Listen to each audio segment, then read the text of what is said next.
देखेंगे तो 2 वर्षों के कालखंडों में जहां अनेक अनेक उपलब्धियां राज्य को हासिल हुई हैं, वहीं अनेक चुनौतियों का भी सामना करना पड़ा है।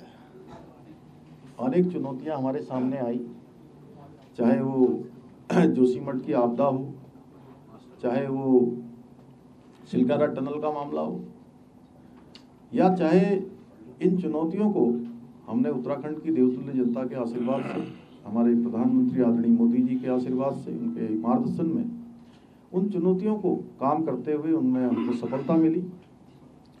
और बहुत सारे जो चुनौतीपूर्ण विषय थे, उन विषयों पर भी हम आगे बढ़े और निर्णायक रूप से आगे बढ़े। बहुत सारे हमने सख्त निर्णय भी लिए, सख्त कानून भी हमने बनाने का काम किया है उस दृष्टि से।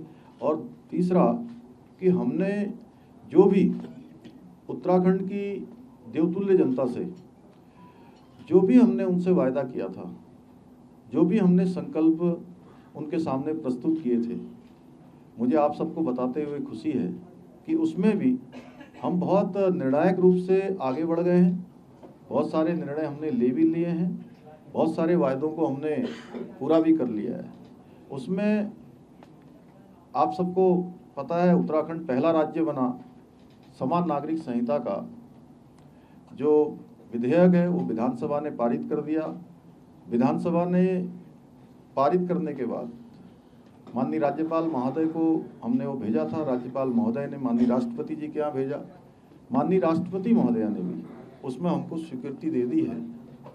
और जल्दी ही, क्योंकि उसके लिए उसको अमेंडमेंट करने के लिए, उसको लागू करने के लिए एक कमेटी हमने बना दी है।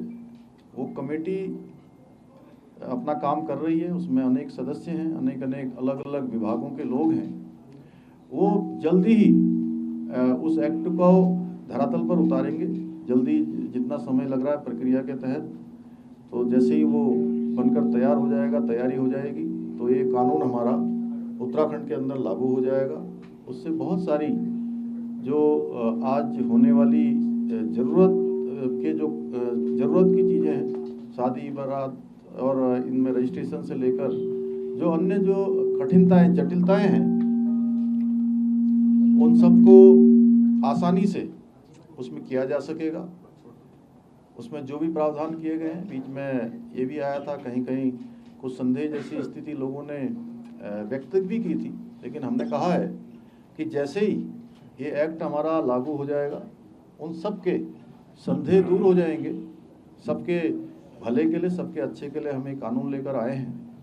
और इससे जहां महिला सशक्तिकरण होगा, उनकी सुरक्षा होगी, बच्चों के भविष्य को भी सुरक्षित किया जाएगा, बुजुर्गों का भी ध्यान रखा जाएगा, पुरुष वर्ग की भी सुरक्षा उसमें सुनिश्चित की गई है। लिव इन रिलेशनशिप के विषय पर और अन्य विषयों पर सभी जो हमारे विधि के विशेषज्ञ हैं, जानकार लोग हैं, अनेक स्टेक होल्डर हैं, सबकी सलाह पर और सबके सुझावों के आने के बाद इसको ड्राफ्ट बनाया गया था और उसी को अमेंडमेंट में लाया गया है। इसी प्रकार से आपने देखा होगा, नकल को लेकर एक बड़ा यहाँ पर वर्षों से ये अपराध होता था। हमारे बच्चे जो प्रतियोगिता परीक्षाओं में भाग लेते थे, उनके साथ जिस प्रकार से उनकी मेहनत के साथ जिस प्रकार से धोखा होता था, उस धोखे को समाप्त करने का काम भी इसमें किया है और कठोरता से हमने काम किया है। धर्मांतरण उत्तराखंड के अंदर न हो, क्योंकि देवभूमि है। हम कहीं भी जाते हैं देश के अंदर, दुनिया के अंदर, अगर हम उनसे कहते हैं कि हम देवभूमि उत्तराखंड से आए हैं, तो आप देखते होंगे कि जो लोग हमारे सामने होते हैं, उनका हमको देखने की जो दृष्टि है, वो दृष्टि बदल जाती है कि ये देवभूमि उत्तराखंड से आए हैं। भाइयों बहनों, इसके साथ ही मैं आपको ये बताना चाहता हूँ, पिछले समय उत्तराखंड हमारा बहुत शांत प्रदेश है। यहाँ हम लोग सब लोग एक दूसरे के साथ भाईचारे के साथ रहते हैं, बड़े प्रेम पूर्वक रहते हैं, आपस में कोई वैमनस्य नहीं रखते, चाहे कोई किसी भी वर्ग का हो। सब लोग आराम से ज़िंदगी जीते हैं, किसी प्रकार की कोई परेशानी नहीं होती है।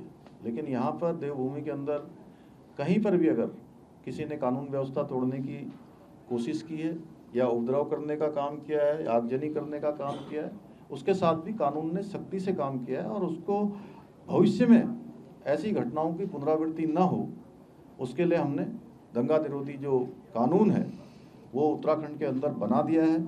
और अब जो भी अगर कोई सरकारी संपत्ति को, निजी संपत्ति को नुकसान पहुंचाएगा तो उसके खिलाफ कठोर कार्रवाई होगी और जो भी संपत्ति का नुकसान होगा, निजी हो या सरकारी हो, उसी दंगा करने वाले से, उसी आगजनी करने वाले से, उसी तोड़फोड़ करने वाले से उसकी पाई वसूली जाने का भी हमने प्रावधान कर दिया है।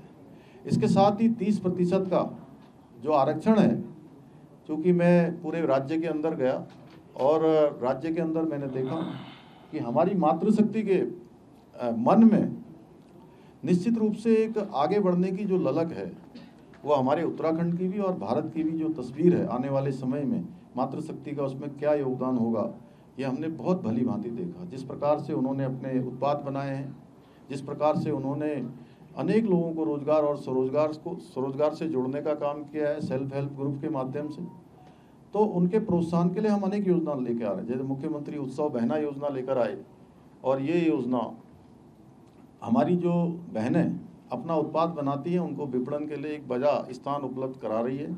उसके माध्यम से हमारी बहनें इस वर्ष पिछले वर्ष की जो रक्षाबंधन था उस रक्षाबंधन से हमने लागू किया। राज्य के अंदर हमने 30% आरक्षण अपनी मातृशक्ति के लिए सुनिश्चित किया। और जैसे हमारा समान नागरिक संहिता का संकल्प था वैसे ही हमारा उत्तराखंड की मातृशक्ति के साथ, उत्तराखंड के जन जन के साथ एक संकल्प था कि गरीब परिवारों को हम साल में 3 गैस के सिलेंडर मुफ्त में देंगे, निःशुल्क देंगे।